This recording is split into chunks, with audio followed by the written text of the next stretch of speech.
کله چې دی په غزني باندې واکمن و نو یو ورځ یو سړی ورته راغی شکایت یې ورته راوړ وی دي تا خوریی د ما ښځې ته راځي ورسره جوړ ده پس دې دله مرګ نه وي وی ځکه اوبه وچکلې ما دا د ځان سره دا چې ما ته خبر راوړي زه دومره ودرېدم چې د ما د قدرت د ما د خپلولۍ نه د ما د بادشاهۍ نه د ما د خاندان سړی استفاده کوي ما د رب سره قسم وکړ چې تر څو پورې زه د مظلوم انتقام وانخلم تر هغه وخته پورې زه اوبه نه څښم نو ما تر اوسه پورې اوبه نه وې څښلې کله مې چې انتقام واخیست تا نه مې غوښتنه وکړه چې ما ته اوبه راکړه هغه محمود غزنوي يرحم من في الارض يرحمكم من في السماء تاسې په هغه چا باندې رحم وکئ چې په مځکه کې دي په تاسې باندې به هغه څوک رحم وکړي چې هغه بادشاهي او قدرت په اسمان کې نو دا یو ډېر ښه اصل مونږ الله عز وجل که په مځکه باندې حاکمان ګرځولي یا مځکه کې الله مونږ ته واکمني راکړې نو باید مونږ په هغو مخلوقاتو باندې مهرباني وکړو او عزت یې وکړو مهرباني او لطف ورباندې وکړو الله عز وجل به په مونږ باندې مرحمت او مهرباني وکړي د مونږ په افغانستان کې یو خلیفه تیر سوی تقریبا ټول اسلامي نړۍ پیژني محمود ابن سبکتګین الغزنوي فاتح د هند دغه محمود غزنوي رحمه الله پلار امام بیهقي دا مشهور بیهقي نه بل یو مؤرخ بیهقي تیر سوی د په خلافت یو کتاب جوړ کړ اصل کې دا کتاب فارسی او بیا عربي ته ترجمه شوی ډیر متقدم سړی دی وایي ما ته الله عز وجل د مونږ خاندان ته الله عز وجل بادشاهي څنګه راکړه ولې 218 کاله د محمود غزنوي بادشاهي په غزني چې دارالخلافت په غزني کې او دغه بادشاهي ان تر هند لاړه او الله عز وجل هغه لوی بت چې هندوان وایي په میلیونونو کاله د دې بت عبادت کوي دوی وایي 300 میلیونه کاله د سمونات عبادت کوي الله عز وجل یو مسلمان مجاهد بطل د غزني نه روان کړ ان تر هند پورې الله عز وجل د ده په لاس باندې فتوحات راوستل او هلته د سمونات د بوت حادم او ړنګونکی الله جوړ کړي یعنې یو د دنیا له مشهورو علماو او د بادشاهانو نه تېر امام تقي الدين السبکي الشافعي رحمه الله چونکې شافعیان کوشش کوي چې دا سړی په خپلو طبقاتو کې راولي نو دوی په خپلو طبقاتو کې راوستلی طبقات الشافعي الكبرى کله چې دی په غزني باندې واکمن و نو یو ورځ یو سړی ورته راغی شکایت یې ورته راوړ وی دي تا خوریی د ما ښځې ته راځي ورسره جوړ ده نو هر چاته چې خبر واوړم چونکې هغه تا سره مناسبت لري نسبت لري چې هغه د تا خوریی ده د تا په قومندانانو کې یا په شرطیانو په عسکرو کې هېڅوک هم د ما دا خبر نه اوري محمود غزنوي ورته ویلې هر وخت چې بیا دا سړی د تا کور ته راغی که د ما خوریی هم وي ما ته خبر راوړه نو بیا به زه مشکل به دې حل هغه ورته ویلې که زه د غزني دارالامارت ته راسم د تا عسکر ما نه پرېږدي نو ده ورته ویلې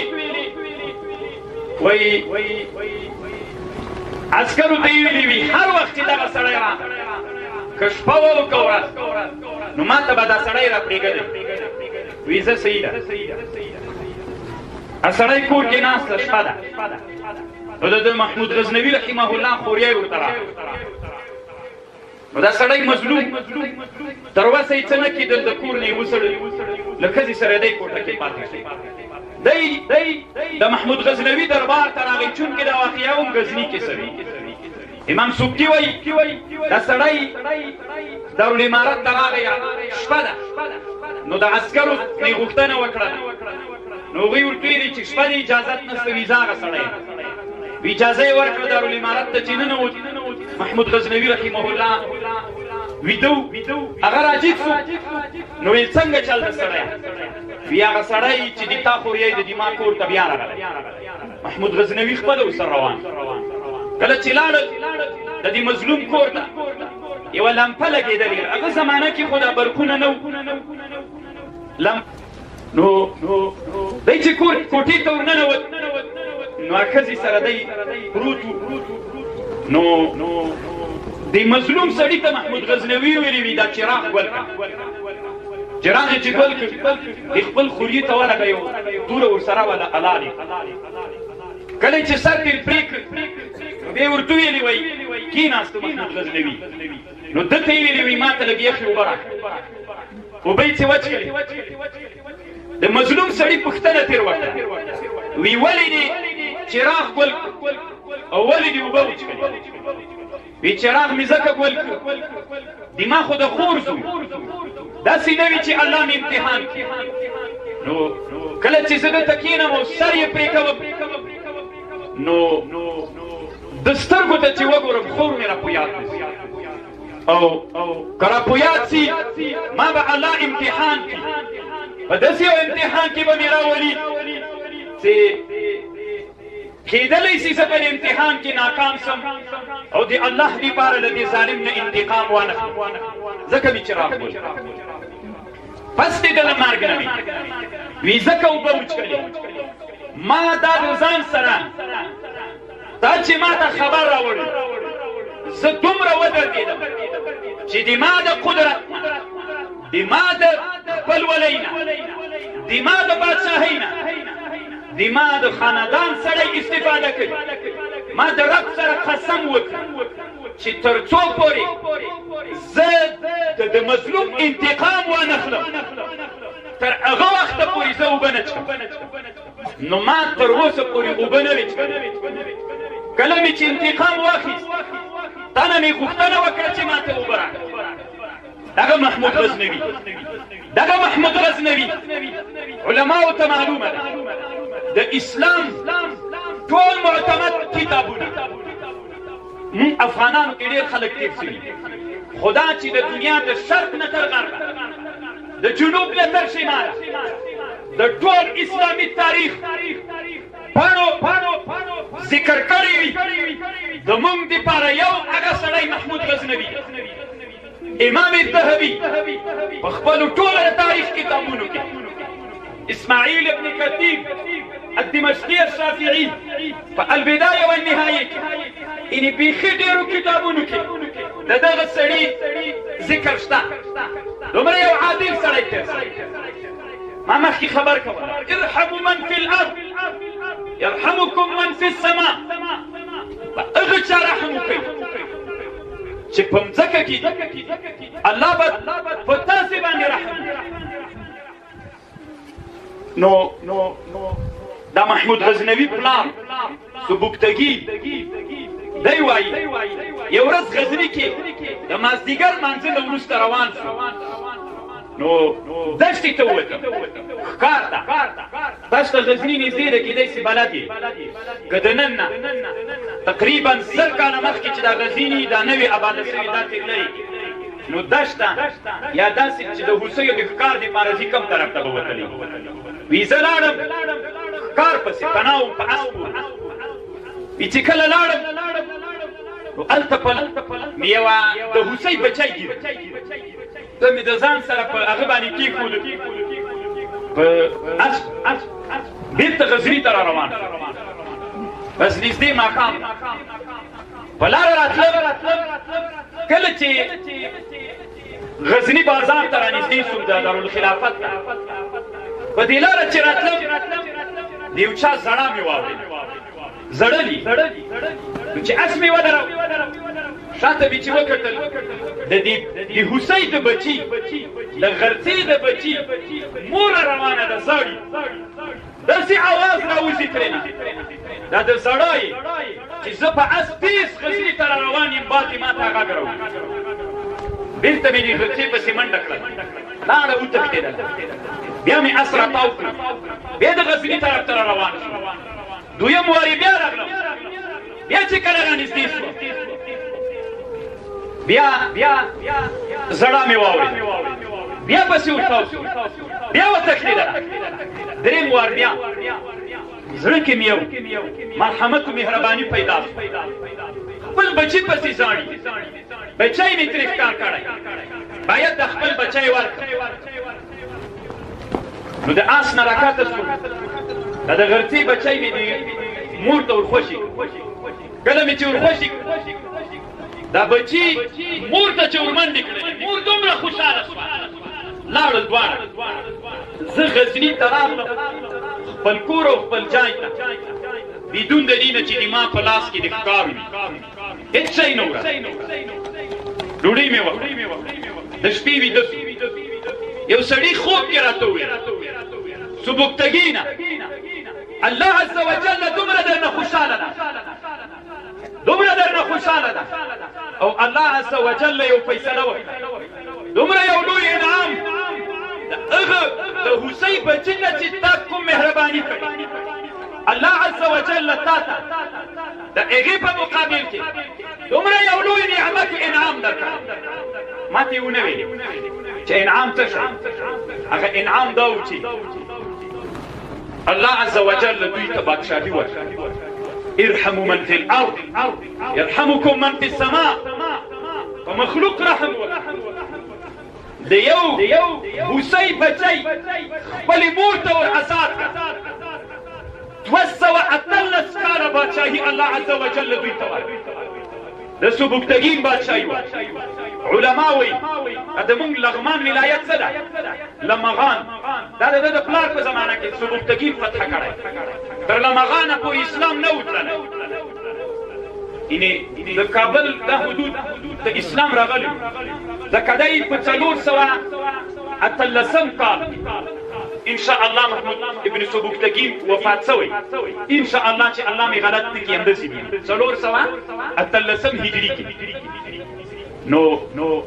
لمغان یا لغمان تر دې زمانې فتح نه و الله دوی ته په غزني واکمني ورکړه دغه څوک چې په ګردیز کې یو مشهور عالم تېر شوی علامه عبدالحی ګردیزي په نامه باندې چې دلته فکر کوم د ګردیز په مرکز کې ولیسم د ده په نامه سته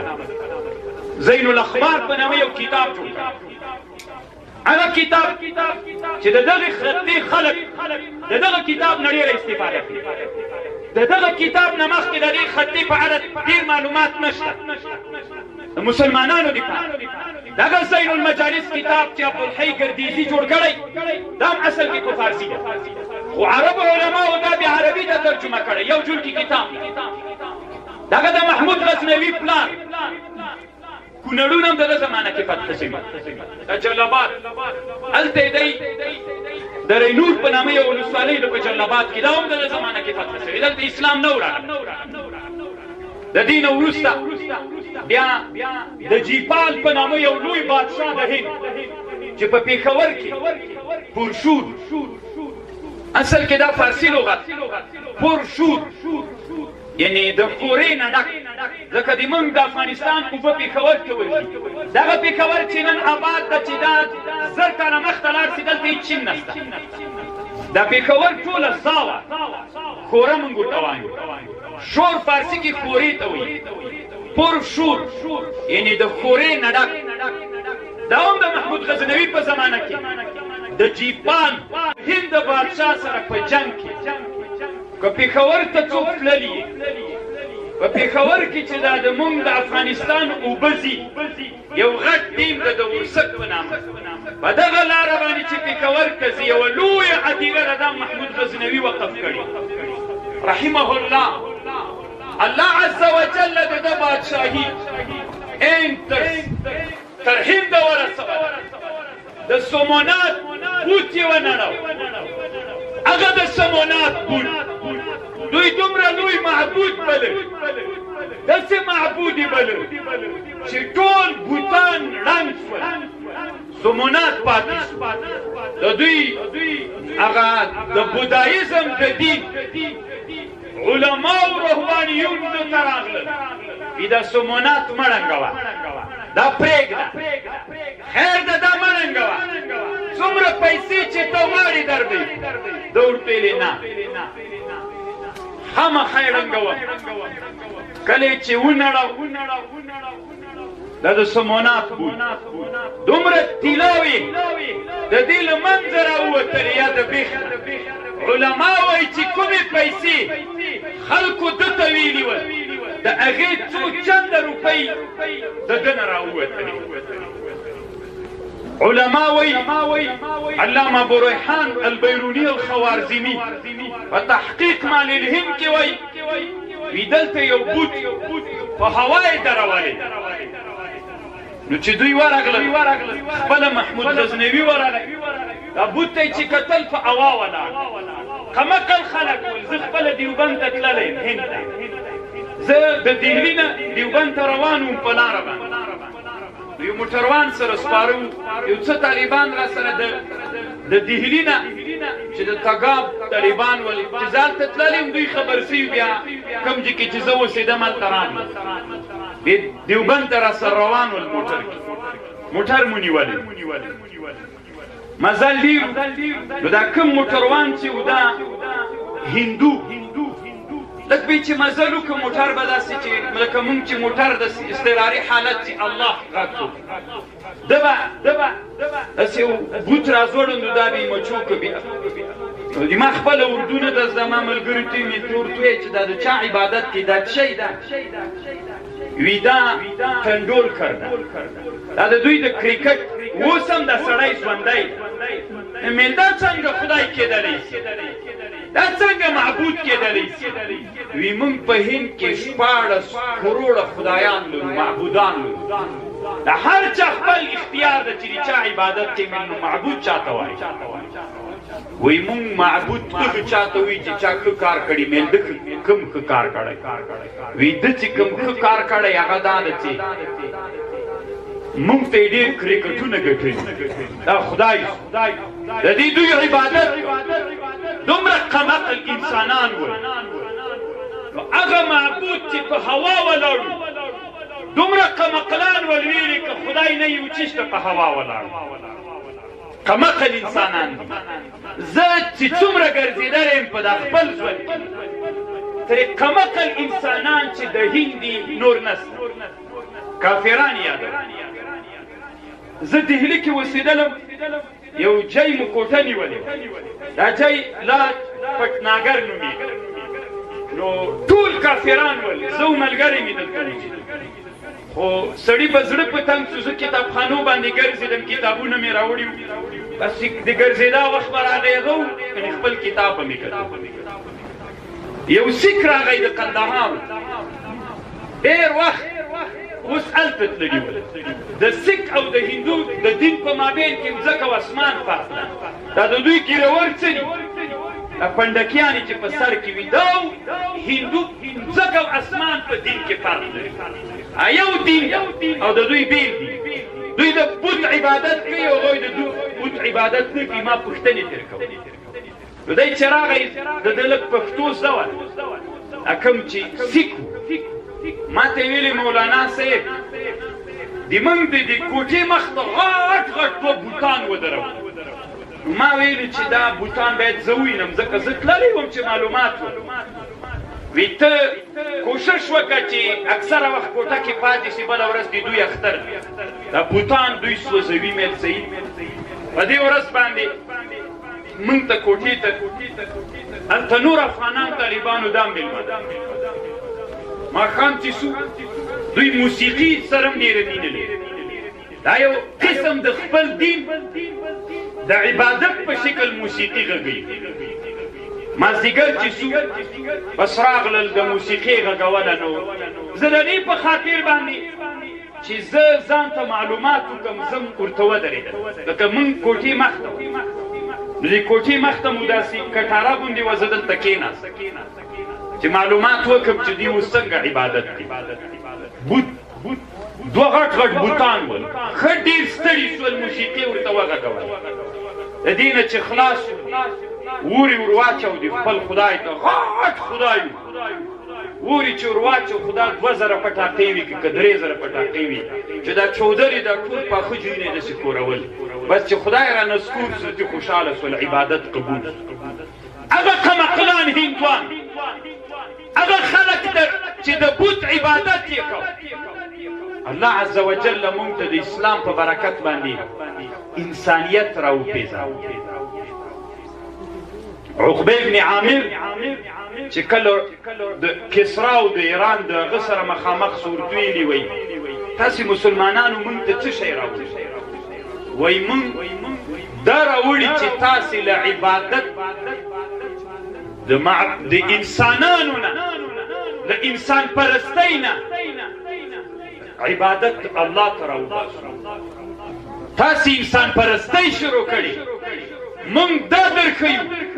چې څنګه تاسې عبادت الله عز وجل دغه قمقل هندوان دغه بوت چې درولي په هوا باندې محمود غزنوي چې ورته راغی نو مجاهدینو سره ول پوښتنې ترنه وکړه چې دا اوس څنګه په هوا ولاړ چا څه ویلې په تارونو یې تړلی ځینې یې راوستله ویې کته چې په تار هم نه ده تړل سوی مسلمانانو کې هوښیار مسلمان هغه ورته ویلي کېدی سي دا د وسپنې وي دا بوت او دا چارپیرې مغناطیسو آهنګربا داسې جوړه کړې ده چې هر طرف نه هغه جاذبه قوه ورته برابره کړې په دې په هوا درولې مشوره په همدې اوس یو مجاهد یې پاس وخېځه او جبل یې ورکړ په جبل باندې دا یوه تیږه چې لرې کړله تېر خدای کوک چې کوک هوا باندې ولاړ ده خو کوک نیم چې بله ډبره یې وغورځوله ده د ګمبزې خدای کته راوړي لاړل دوی ولاړ ول دوی ویلي چې زموږ خدای خو په هوا ولاړو مغناطیسو آهنګربا یې ورته ترتیب کړې وه مسلمانانو ورونه هغه عادل انسان هغه لوی عالم بادشاه و عالم الله عز وجل د یوې هوسۍ د بچي د خلاصېدلو په وجه باندې الله د ده خاندان ته 218 کاله بادشاهي وه هلمند ته چې لاړ د هلمند په لشکرګاه مرکز کې د قلعه بست دلته د ده لمسی مدفون ده ځکه د دوی یوه دارالخلافه هلته وه کله به بیا دوی قلعه بست ته تلل د هلمند زموږ د سلګون په شا کې چې دا کوم رواق ده دغه رواق ابن اثیر په خپل تاریخ الکامل کې په 83 کال د هجرت کې ذکر کړی نو کله به هلته اوسېد په ژمي کې ځکه غزني ډېره یخه نور دارالخلافت داسې ارحموا من فی الارض یرحمکم من فی السماء جل دی موږ او د تاسې تم دغه رانصیب کړي چې د الله په مخلوق ظلم ونه د الله په مخلوق ظلم رانه ونسي په چا چې الله واکمن کړي علامه شیخ الاسلام ابن تیمیه رحمه الله وی او علام ابن جوزی وی که چیرته یو نظام د کفر نظام وي چې عدل وکړي الله یې نه خرابوي که چیرته یو نظام اسلامي نظام وي خو چې ظلم پکې وي الله یې نه پرېږدي دا وی تجربه ده علما وی او عالم دنیا کې تېر سوی ابن عبدالرب وایي وی کله کله چې سړی ظلم وکړي خپله دا ظلم راجګېږي دا سړی هلاکوي ظلم راجګي موږ تاسې ډېر ظالمان ولیدل دومره ظلم به یې کوه ظلم به راجګ سو الله عز وجل به دا ظالم د ده د ظلم د لاسه هلاک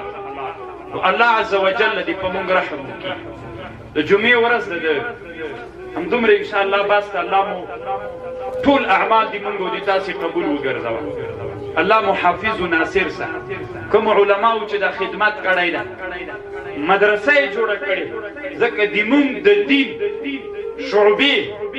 د دین د نصرت ځایونه هغه مدارس دي د ظلمت خلک تاسې به دغه خبر له فکر نه باسئ چې ملایانو باچایي پیدا کړه موږ نور مدرسو سره کومک نه کوو نه د حکومت له راتللو سره د الله دین ختم سو که ستا جنت ته تلل او دوزخ ته تلل ختم سول که ستا د جنت لاره مدرسه ده ته خپل عبادت مه پرېږده ته خپل صدقه مه پرېږده ته خپل محبت مه پرېږده خیر ده که مو یو نیم مولا بدل شو ته مه بدلېږه ته د خپل علاقه د الله سره ساته د تا چې کومه مینه د نن نه مخکې د مدرسې سره وه هغه مینه اوس هم وساته خیر ده که انسانان بدلېدل بدلېږي دی ته مه بدلېږه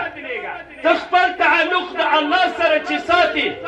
مدرسې په واسطه یې وساته ته خپل روح خپل نفس الله ته نږدې کړه هغه خلکو یې نږدې کړه چې د هغوی د الله سره رابطه لري یو عالم دنیا کې تیر سوی هغه یو کتاب جوړ کړی د امام شاطبي صاحب په مناقبو کې د بخاري شارح لنډی وایي مدرسې ته یو طالب ورته راغی ورته یې چې ما ته داخله راکړه یو یتیم راغی مدرسې ته وی ما ته داخله راکړه هغه ورته ویلي چې مدرسې کې داخله دوه شرطه غواړي یو دا ده چې دومره جنیه سره زر به راوړې او مقدار محدود یې ورته که دا نه راوړې بیا په مدرسه کې داخله بل شرط چې درکوو یا به یو جنیه یا دومره جنیه سره زر راوړې که دا نه راوړې یو بل کار را سره وکړه ته داسې وکړه چې د مدرسې کې خادم سه د طالبانو خدمت کوه او تر هغه وخته خدمت کوه چې کوم بل طالب له مدرسې نه فارغ شو هغه لاړ تا ته به دا جای بیا در پاتې سي او چې که یو میاشت که دوه میاشتې که درې کاله د طالب ورته ویلې زه یتیم یم زه یو مور لرم ته چې ما دومره ځنډوې ما مور پرېښودلې علم ته راغلی هغه ورته ویلې استاذ بله لار نه کي روان غرمه وه د مدرسې نه وو علامه قسطلاني کتاب جوړ کړی فتح المواهبي فی ترجمه امام الشاطبي چې دا لوی د علم قرائت امام دی د په مناقبو او دا خبر هم د امام شاطبي سره سوي دا طالب چې د مدرسې نه لاړ غرمه د یو چېرته پخوا خو د موټر نه ول اسباب نه ول یا د طالب بیچارهګی روان شو د ونې لاندې سوري ته ویده سو وږی نو رسول صلی الله علیه وسلم په خوب وی بچی ولې زاړي ای ډېر ناهیلی په زړه باندې وی ولې زاړي د مدرسې ته تللی یم د الله دین مې زده کړي داسې شرطونه محتمم راته ویلي چې هغه دې ما تر وسه دغه هلک ته رسول الله ویلي صلی الله علیه وسلم وی لاړ سه د مدرسې محتمم ته ووایه چې زه محمد رسول الله رالېږلی که درته ویلې رمز راته ووایه ته به ورته ووایه زمرا وی نظم رسول الله ته وی په خوب کې وی نظم د مدرسې محتمم ډېر په ناهیلۍ راولېږلم نظم رسول الله ورته ویلې خامخا دلته چې دا طالب له مدرسې وتلی د مدرسې محتمم ویده سوی خوب کوي د قیلولي او د ګرمۍ د خوب وخت رسول الله ورته خوب کې وی دما یو جنتی نه راغلی ولې په مدرسه کې ځای ورنکړ ولې د مدرسې نه جواب کړی دی د خوب نه راجګ شو ډېر داسې په دهشت ورخطا ده چې دا طالب به چېرته طالبانو ته اوس وایي چې تاسې وګرځئ دا طالب را پیدا کړي رسول الله خفه و چې طالب بېرته مدرسې طرف ته را روان وی څنګه راغلی هلکه بېرته بیا دو وار پې وخته کوي څنګه راغلی بیا وی محمد رسول الله راولېږله صلی الله علیه وسلم وی څه رمز وی زمران دته یې خوب کې ویلي وه وی دا سړی د صورت زمر کې چې راځي يدخلون الجنة زمرا جنتیان به جنت ته ډلې ډلې ننوځي رسول الله په خوب کې دی مدرسې محتمم ته ویلي ول چې دا له هغه کسانو نه څنګه چې ورسره مخ سو وی بیا څنګه راغلی رسول الله رالېږلی وی څه رمز یې درته ویلی وی زمرا ورمنډه یې کړله په غېږ کې راونیې ورته په زڼا باندې تاسې به عوام ورونو دا تعلق نه پرېږدي الله دې نه کوي که موږ بدلېدلو د الله دین نه بدلېږي که موږ بدلېدلو د الله دین به تر قیامت وي موږ به د جنت په لارو باندې تګ کوو د جنت د لارو دپاره یوه لاره دا وه چې مدرسه ده رسول صلی الله علیه وسلم په دارالارقم کې جوړه نن الله په ظلمت کې یوه لاس شل دېرش جوړې کړي په هندوکش کې سته نن په واخان کې سته نن په بادغیسو په هلمند کې سته دا عوام ورونو زه بیا وایم که موږ بدلېدلو په موږ مه غولېږئ مدرسې سره خپل تعلق ساتئ ځکه دا د الله د نزدېکت دپاره یوه لاره الله عز وجل دې دغې مدرسې و ټولو دیني مدارسو ترقي نصیب وګرځي واخر دعوانا ان الحمد لله رب العالمين حور بیا بغیگا کی دا چا ارمانی ولیدی حور بیا بغیگا کی دا چا ارمانی ولیدی چاچی یادونا دا یوسف دا حسن کڑی دا چاچی یادونا